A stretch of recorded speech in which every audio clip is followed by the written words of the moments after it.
बिस्मिल्लाहिर्रहमानिर्रहीम। अल्हम्दुलिल्लाहि रब्बिल आलमीन वस्सलातु वस्सलामु अला अशरफिल अंबिया'i वल मुरसलीन मुहम्मदिन व अला अहलि बैतिहि अत्तय्यिबीन अत्ताहिरीन।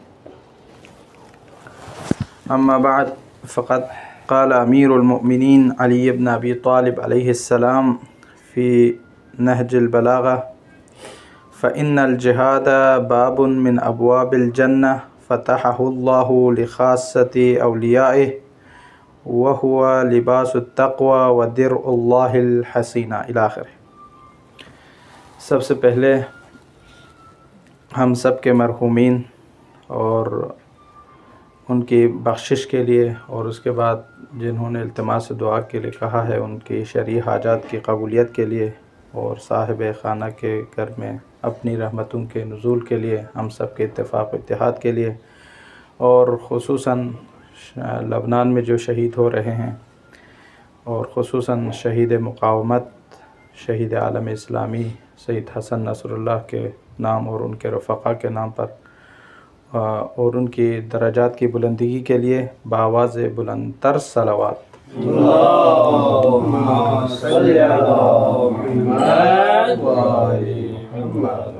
अज़ीज़ान मोहतरम, जैसा कि मैंने आप लोगों के सामने कुरान नहजुल बलाग़ा की एक बहुत ही अज़ीम खुतबा जिहाद के नाम से मशहूर है, खुतबा नंबर 27, वहाँ से चंद जुमलात और उसके बाद बसीरत के हवाले से और उसके बाद जो है कुरान की नज़र में इंसान की इज़्ज़त और वक़ार, सआदत और शक़ावत के हवाले से इन 3 मौजू हैं अलग अलग। इन सब को मिलाकर इंशाअल्लाह 5-10 मिनट के अंदर आपकी ज़हमतों को तमाम करना चाहता हूँ। तो सबसे पहली बात यह है कि बाब जिहाद जो है इंसान पर वाजिब है। ये जिहाद जो है मैंने इस मौजू पर तकरीबन कई तकारीर किए हैं, लेकिन उनमें से एक अहम तरीन मौजू की बात ये भी है कि इस्लाम आए हैं मक्के की ज़िंदगी में पैगम्बर अकरम सल्लल्लाहु अलैहि वसल्लम की, लेकिन ये जो इस्लाम की जो आबियारी है, इस्लाम की जो तरक्की है, वो वहाँ मक्के में कभी नहीं हुए और तारीख़ बताती है। और इसके साथ साथ तमाम मुफस्सिरीन और जो जय्यद उलमाए कराम है उनका ये नज़रिया है कि इस्लाम ने तरक्की की है तो मदीने की ज़िंदगी में हुई ये सारी तरक्कियाँ। क्यों? चूँकि जिहाद का जो फ़र्ज़ है वो मदीने की ज़िंदगी में हुई है। जिहाद जब इस्लाम में दाखिल हुआ तब से इस्लाम ने रोज़ बरोज़ दिन ब दिन तरक्की करना शुरू कर दिया। इससे पहले कोई तरक्की नहीं थी, हत्ता कि पैगम्बर अकरम सल्लल्लाहु अलैहि वसल्लम को आप देखें तारीख़ में आपको हिजरत करना पड़ा, ये इसी वजह से है। अगर आप वहाँ पर ये जो जिहाद होते तो वहाँ पर शायद मुमकिन है, बाज़ मुअर्रिख़ीन कहते हैं कि पैगम्बर को जिहाद का हुक्म ना हो, वहाँ पर होते तो आप हिजरत भी ना करते। तो ये जो है बहुत बड़े जो है अबवाब में से हैं, जन्नत के दरवाज़ों में से एक दरवाज़ा भी है। चूँकि वहाँ पर जन्नत के 8 दरवाज़े हैं तो एक दरवाज़े का नाम क्या है? बाबुल जिहाद है। तो फरमाते हैं इमाम अमीरुल मोमिनीन फ़इन्नल जिहाद बाबुन मिन अबवाबिल जन्नह, ये यानी जिहाद जन्नत के दरवाज़ों में से एक दरवाज़ा है।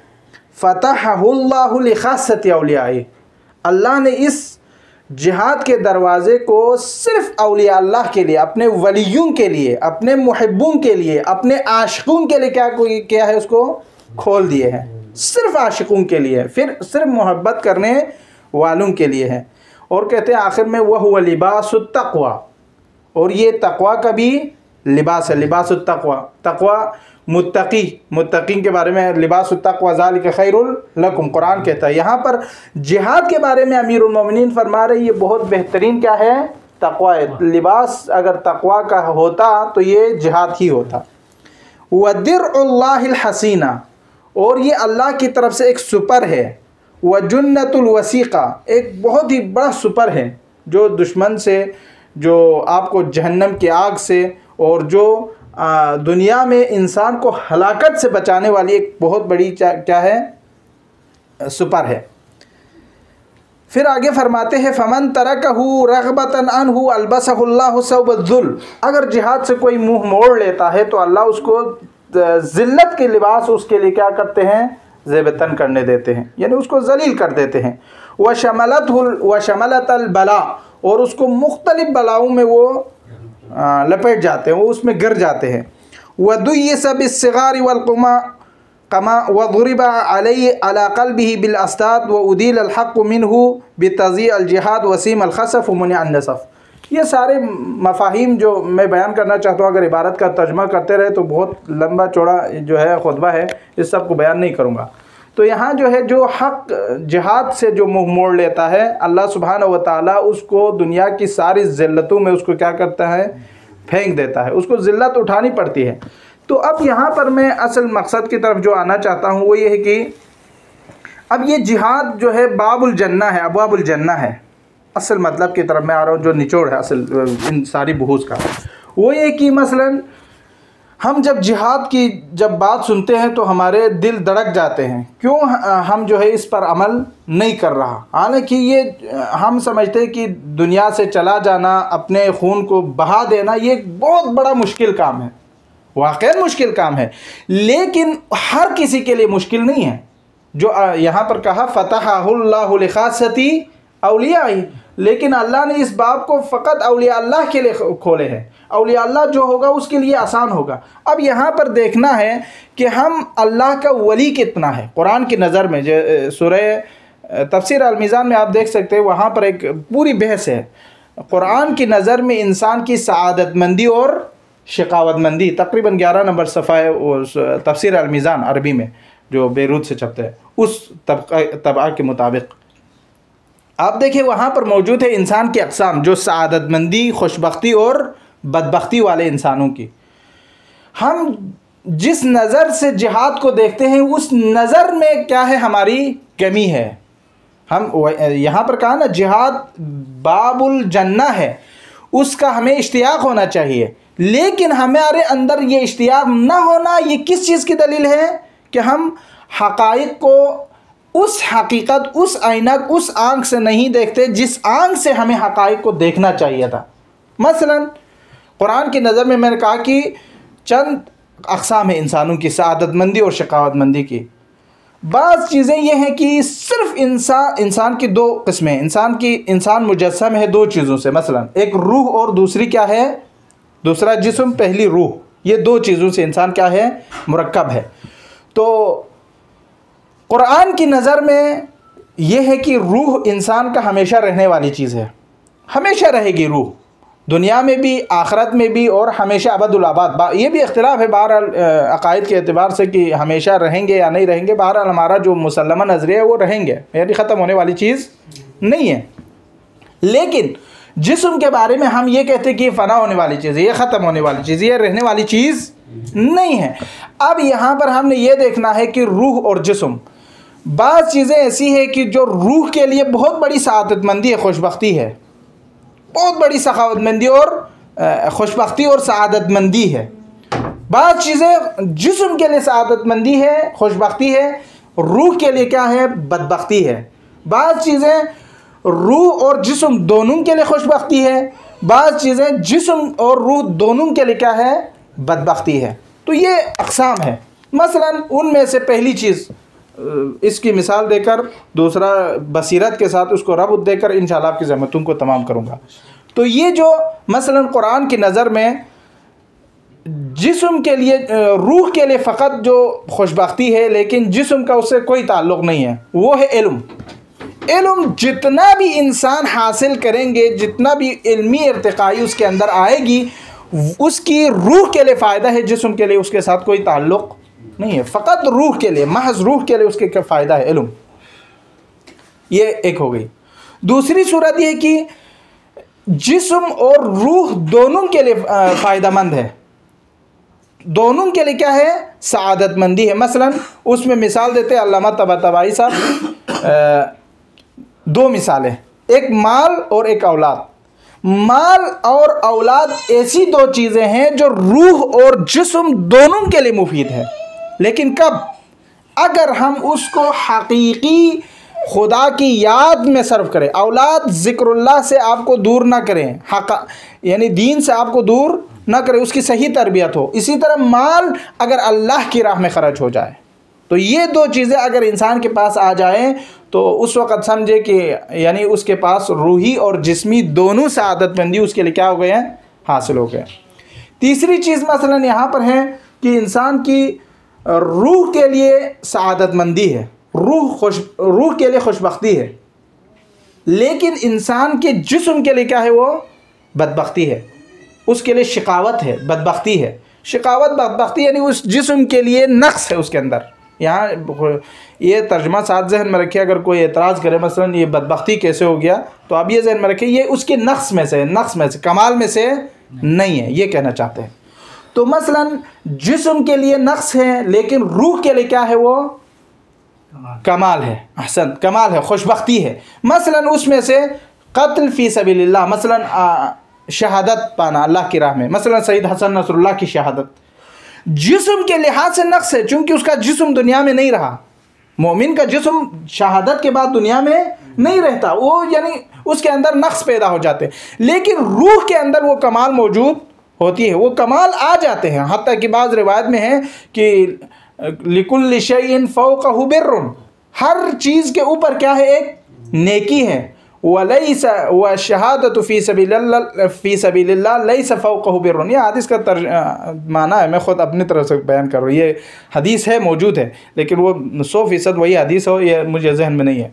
तो यानी शहादत फ़ी सबीलिल्लाह से ऊपर कोई नेकी ही नहीं है। तो ये बहुत बड़ी सआदतमंदी हम देखते हैं कि वाक़ईन देखने में ये है कि आज हसन नसरुल्लाह और उसके रफ़क़ा और उसके हिज़्बुल्लाह के कायदीन जो 30 साल उन्होंने यानी साम्राज्य क़ुव्वत के साथ लड़ते रहे, जंग में पैदा हो गए, जंग में शहीद हो गए।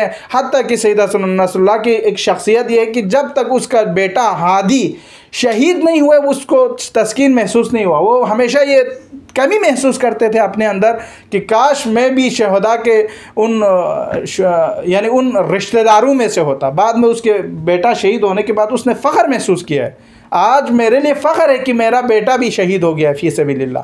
तो ये उन शख्सियात की है जो हकीकत में देखें तो उनका जो वजूद है वो नहीं है, वजूद के एतबार से नक्स है, लेकिन रूहानी कमाल उसने जो पाई है वो लामुतनाही है, बहुत ही अज़मत। मसलन आज हम और आप भी देखें, क्या हम आज दीन पर, मसलन आज हमारी जो है पढ़ाई डे है, मसलन हम पढ़ने वाले हैं, लेकिन आया दीन पर कोई हमारी जान की ज़रूरत हो जाए, हमारी औलाद की ज़रूरत हो जाए, हमारे माल की ज़रूरत हो जाए, अगर हम दीन के लिए कुछ दे सकते या नहीं दे सकते? अगर हम कहें कि हम ख़ुद कहें कि दे सकता हूँ तो ये कमाल है, लेकिन अगर दीन को हमारे जानों की ज़रूरत हो और अगर हम न पेश करें तो ये हमारी ज़िल्लत के बायस है।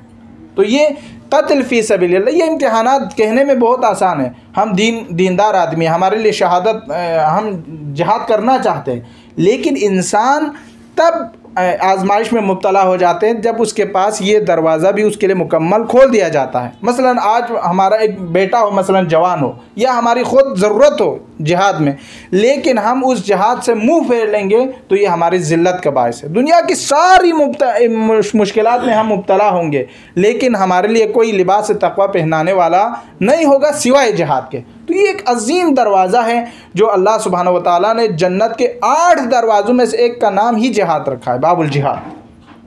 तो ये अजीम चीज़ें हैं जो बयान कर रहे थे। तो एक किस्म थी कि जिस्म के लिए क्या है, नक्स है, नामुकम्मल है, लेकिन रूह के एतबार से कमाल है, वो शहादत फ़ी सबीलिल्लाह है। एक है जिस्म और रूह दोनों के लिए क्या है, बदबख्ती है। मसलन अक़साम में से एक वो है इंसान मसलन हलाकत होना, पहले वाली जो अक़वाम सालिफ़ा पुराने गुज़रे हुए कौमों की हलाकत, ये उनकी रूह के लिए भी नुकसानदेह थे, उनके अजसाम के लिए भी, उनके जिस्मों के लिए भी क्या है, नुकसानदेह है। तो ये किस्म, और जो रूह और जिस्म दोनों के लिए कमाल है वो हमने पहले बयान किया था, जो शेख मूसा ने बेजिक्र दिया, तो फिर मैं कह रहा हूँ कि वो हमने मिसाल दी माल और औलाद की। माल और औलाद अगर खुदा की राह में खर्च हो जाए, खुदा के ज़िक्र से हमें गाफिल न करे, औलाद खुदा के ज़िक्र से हमें गाफिल न करे, माल अल्लाह के राह में खर्च होने से गुरेज न करे, उसमें खर्च हो जाए, तो ये दोनों रूहानी और जिस्मानी सआदत है।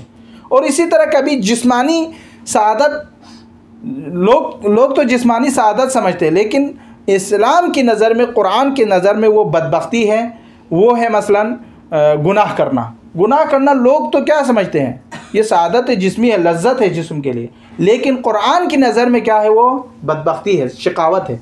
तो ये 6 अक़साम है या 5 अक़साम है या 4 अक़साम है जिसको मैंने ज़िक्र किया है, तो ये कुरान की नज़र में इंसानों की अक़साम है। तो ये अब ये कौन सा, इसमें से कौन सी किस्म है जो जिहाद की तरफ जाने वाले हैं? जिहाद की तरफ जाने वालों में से एक रूहानी और जिस्मानी दोनों सआदतमंद वाले लोग, और जिस्म को नक्स और रूह के लिए जो सआदतमंदी हासिल करने वाली, ये 2 किस्म है जो इंसान को कमाल तक पहुंचाने वाले हैं, इसका नज़रिया रखने वाले। अब इंसान के लिए ये पूछना है कि बहुत सारे लोग मसलन आजकल के ज़माने में, आजकल का जो माहौल है, हम कुरान की नज़र से देखें, हम इस्लाम की नज़र से, हम हौज़वी नज़र से देखें, तो आज मसलन सैयद हसन नसरुल्लाह की शहादत है। आज मसलन सैयद सिस्तानी साहब को टारगेट किया हुआ है, मसलन इसराइली जो 14 नामी वो टेलीविज़न की तरफ से। तो ये क्यों हो रहा है? या मसलन सैयद ख़ामनाई साहब रहबर मुस्लिमीन है, जिनकी नज़र आजकल तो मुकम्मल वाज़ी हो गया है कि दुश्मन कहाँ बैठा है, दोस्त कहाँ बैठा है, इस्लाम के लिए जो दिल से चाहने वाले लोग कहाँ हैं, कौन लोग थे, ये हमें पहचान लिया। दुश्मन की जो तीर जिस तरफ हो, वहाँ हम हक़ को वहाँ ढूंढना है। जैसा अमीरुल मोमिनीन का भी यही फरमान है कि अम्मार यासिर को यही कहा था कि आप दुश्मन की तीर जहाँ पर है उसकी तरफ देखो और उसकी इत्तबा करो, उस वहाँ हक़ होते हैं। तो आज हम देखें कि ये सारे लोगों की नज़र कहाँ पर है, और हमने ये देखना है कि मसलन इसराइल को देखें। बहुत सारे लोग आप सोशल मीडिया पे या इलेक्ट्रॉनिक मीडिया पे देखें, इसराइल की हिमायत कर रहे हैं। आजकल के नज़र से, हम हौज़वी नज़र से, कुरानी नज़र से, अहादीस की नज़र से, उलमा की नज़र से, हम एक बहैसियत उलमा दीन की हैसियत से अगर देखें, तो इसराइल की जो मसलन कह रहे हैं इतने बड़े तरक्की याफ्ता मुल्क है, ईरान मसलन कोई कमज़ोर मुल्क है, हिज़्बुल्लाह के पास इतनी एटमी क़ुव्वत नहीं है, फ़लाँ के पास एटमी क़ुव्वत नहीं है। ये एटमी क़ुव्वत नामी चीज़ को लेकर दुनिया को जो मोमिनीन है उसको डरा रहे हैं। हमें ये समझने की ज़रूरत है, दुनिया से लड़ने के लिए एटमी होना ज़रूरी नहीं है। अल्लाह अगर चाहे तो हर वक्त हमारी मदद करती है, हमारी ईमान की कमज़ोरी है। हमने बसीरत से काम लेना है। हकीकत में ये है कि बसीरत होनी चाहिए। आज अगर हम उनके एटमी ताकत से हम डरते रहें तो कल ये हमारे जो है गले पड़ जाएंगे। सबको पता है, आज एटमी क़ुव्वत कहकर उसको छोड़ दिया जाए, उसके साथ न लड़े, हिज़्बुल्लाह अपने आप के जो ऑपरेशंस कर रहे हैं वो ख़त्म कर दें, तो कल ये आराम से बैठेंगे। कल तो इससे भी बड़ी क़ुव्वत होगी, अब पूरी दुनिया को वो लपेट में लेंगे। ये हमें सोचना चाहिए। देखो, अब बहुत सारे लोग कहते हैं इसराइल जो है वहाँ पे इल्मी क़ुव्वत है, इल्मी ताकत है, इल्मी फ़लान एटमी साइंसदान वहाँ पर है, बहुत बड़े दुनिया में सुपर पावर उनके पीछे है और वो ख़ुद सुपर पावर है, ये सब कहते हैं। लेकिन हमें ये देखना है कि आया वो नज़र जो दुनिया को आ रहा है हमें भी नज़र आ रहा है या नहीं आ रहा है। बसीरत से हमें काम लेने की ज़रूरत है। बसीरत यह है कि हम इसराइल को हकीकत की आंखों से देखें। ये मसलन अभी ये वहाँ पर ये कल मैं सही एक शेख था हौज़े क़ौम और नजब, अभी नजब में सुना है, बहुत बड़े आलिम दीन है, उसका एक 2 मिनट का क्लिप मेरे फेसबुक पे आया था, तो मैं पढ़ रहा था। वो कह रहे थे कि अभी जो इसराइल और इसराइल में जो मुसलमान हैं, बाज़ लोग जो कहते हैं, यानी जो इसराइल के जुल्म से जो लोग हालात उनके ख़राब हुए, वो लोग कह रहे थे कि अगर हम इसराइल में हैवान खलक होते तो हमें ये अफजल होना था चिजाए कि हम वहाँ पर इंसान पैदा हुए। देखो, वहाँ पर इंसानों की कदर नहीं है, मुसलमानों की कदर नहीं है। वो ये कह रहे थे कि मुसलमान वहाँ पे ये कह रहे, काश हम हैवान होकर इसराइल में पैदा होते तो हमारी इज़्ज़त होती, हमारे हुकूक होते, लेकिन हम इंसान हैं इसलिए हमारी इज़्ज़त नहीं है। हम इसराइल को बहुत बुलंद समझ रहे हैं, लेकिन हकीकत में देखें जो इंसानों की, जो हैवानों के हुकूक की पासदारी करने वाले, आप तारीख़ में ये हक़ाइक़ वाज़ेह हैं कि मसलन आप देखें कि जंग अव्वल आलमी, पहली जंग अज़ीम, दूसरी जंग अज़ीम, ये किसने छिड़ा है? ये इसराइल ने छिड़ाए हैं, यहूदियों ने, साम्राज्य क़ुव्वत ने छिड़ाए, इस्लाम ने छिड़े हैं, सब उनकी तरफ से हैं। आज अगर हम तीसरी जंग की तरफ अगर हम जा भी रहे हैं, बकौल सहाफ़ी हामिद मीर के, जो सोशल मीडिया पे मशहूर है, इलेक्ट्रॉनिक मीडिया पे मशहूर है, अगर हम जा रहे हैं तो इसराइल की वजह से जा रहे हैं। अगर ये लोग इतने तालीम याफ्ता, सुपर पावर, क़ुव्वत और अदल व इंसाफ दुनिया में उजागर करने वाले लोग हैं, तो ये क्यों हमें जंग में लबरेज कर रहे हैं, जंग की तरफ ले जा रहे हैं? हमें इन चीज़ों की तरफ देखना चाहिए, हमें बसीरत से काम नहीं। इसीलिए सैयद ख़ामनाई की जो बसीरत है, देखो वही बसीरत है जो इमाम हुसैन अलैहिस्सलातु वस्सलाम की बसीरत है। इमाम हुसैन ने क्या कहा था? इमाम हुसैन के पास जो असहाब थे, सबसे आलिम भी थे, फाजिल भी थे, माल और दौलत वाले भी थे, जिसके बारे में मैंने एक दफ़ा गुफ्तगू की थी असहाब इमाम हुसैन के हवाले से। लेकिन असहाब इमाम हुसैन में इमाम हुसैन ने अपने असहाब के साथ एक बेहतरीन नज़रिया पेश किया था। वो ये था कि मुझे जो असहाब मिले हैं बाबसीरत, मुझे जो असहाब मिले हैं, वो ना मेरे नाना मोहम्मद मुस्तफ़ा को मिले, ना मेरे भाई हसन मुजतबा को मिले, ना मेरे बाबा अली मुर्तज़ा को मिले। देखो ये बाबसीरत लोग थे, हालांकि आलिम थे। इमाम हुसैन ने ये नहीं कहा मुझे आलिम मिले, मुझे मुत्तकी मिले, मुझे फ़लान फ़लान फ़लान शुजाअतमंद मिले, मुझे मालदार मिले, नहीं। इमाम हुसैन ने कहा मुझे बाबसीरत लोग मिले हैं। तो ये हमें इस चीज़ की तरफ ध्यान करने की ज़रूरत है। बाबसीरत लोग यानी दुश्मन जो है, मसलन आपके मुंह पर, मसलन यहाँ पर मसलन दो बंदे हो, एक बाबसीरत हो, एक बग़ैर बसीरत वाला हो। बसीरत वाले के मुंह के यानी दोनों के सामने उसका दुश्मन अगर हंसे, तो बाबसीरत वाला फ़ौरन कहेगा ये मेरा दुश्मन है, इसके पीछे कोई ना कोई करतूत ज़रूर है, इसलिए वो हंस रहा है।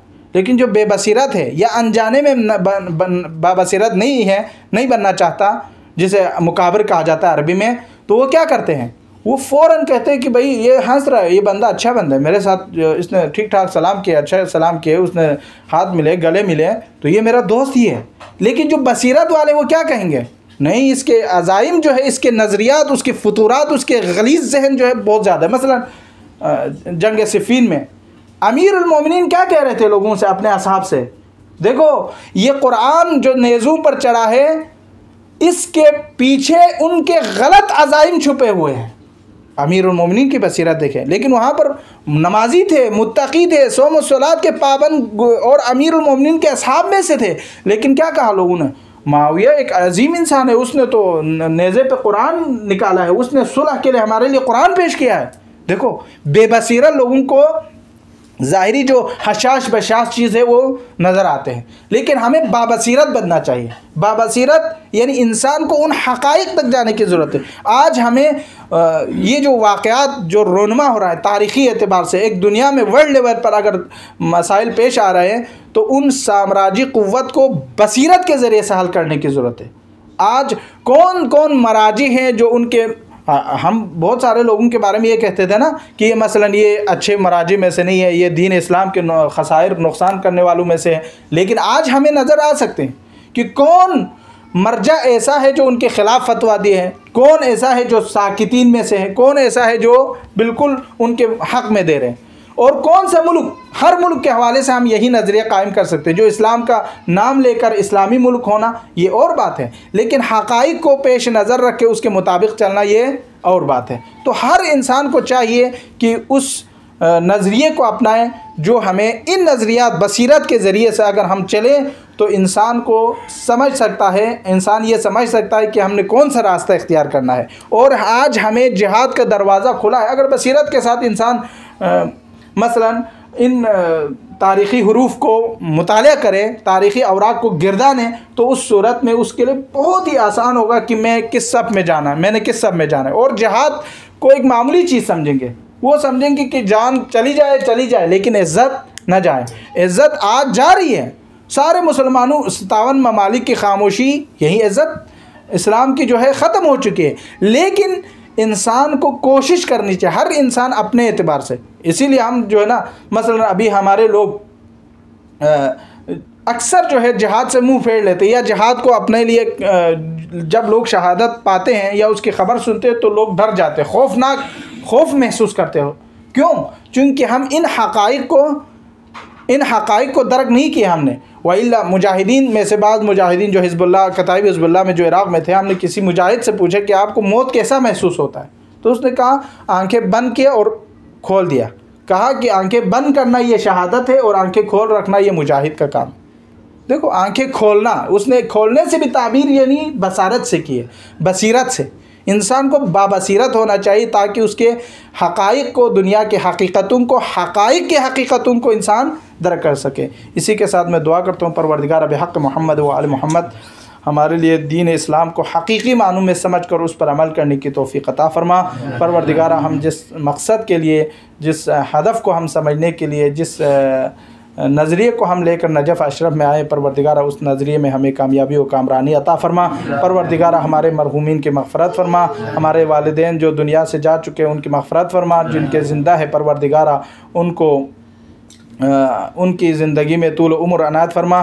परवरदिगार बिहक़ मोहम्मद व आल मोहम्मद हमें हमेशा इस्लाम के नाम पर अपने आप को रखने और उसकी दिफ़ा करने की हमें तौफ़ीक़ अता फ़रमा।